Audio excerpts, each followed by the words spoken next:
Exploring the Book of Romans, Chapter 1 and Chapter 2.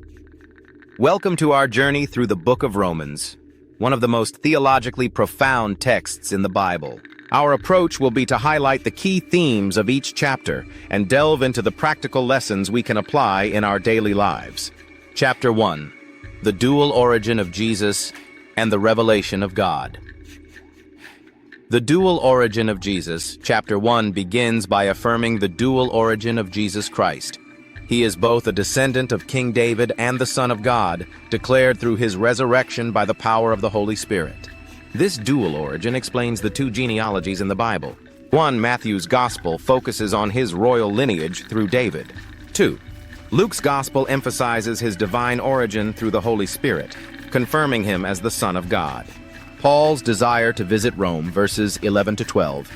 Paul expresses his eagerness to visit Rome, not only to impart spiritual gifts, but also to be encouraged by the Roman believers.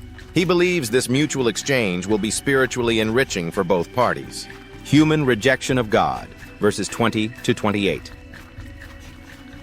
Paul highlights that since the creation of the world, God's invisible qualities, his eternal power and divine nature, have been clearly seen through nature. However, when humans deliberately reject him, God gave them over to their sinful desires, including dishonorable passions and prideful hearts.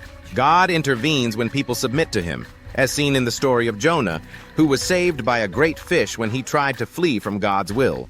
Conversely, when individuals resist God, he allows them to face the consequences of their disobedience, as warned in Acts 16. Lessons from nature, verse 20.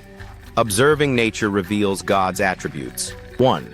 He created day and night, seasons and life itself. 2. The cycles of sowing and reaping reflect God's established order. 3. The reproduction of plants, animals, and humans demonstrates his perfect design. Similarly, God created male and female to fulfill his plan for procreation and spiritual growth. This growth is not only physical but also spiritual maturity, as described in Ephesians 4. Warning against homosexuality, verses 24 to 27.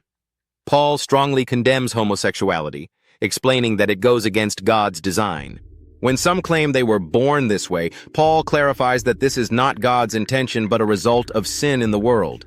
Every individual has weaknesses. Some struggle with gluttony, laziness, or dishonesty. Overcoming these weaknesses requires surrendering them to God. Similarly, those with same-sex attractions must bring this area of their life under God's authority to experience transformation. Chapter 2. A warning against judgment and true righteousness, judging others, verses 1 to 3. Chapter 2 begins with a warning. Do not judge others while committing the same sins yourself. Hypocrisy not only dishonors God, but also places the hypocrite under God's judgment. God's justice, verses 5 to 11. God is fair and shows no favoritism. He rewards or punishes individuals based on their actions. True righteousness is not about outward behavior, but obedience from the heart. God's name blasphemed, verse 24. Paul reminds us of the consequences of hypocrisy.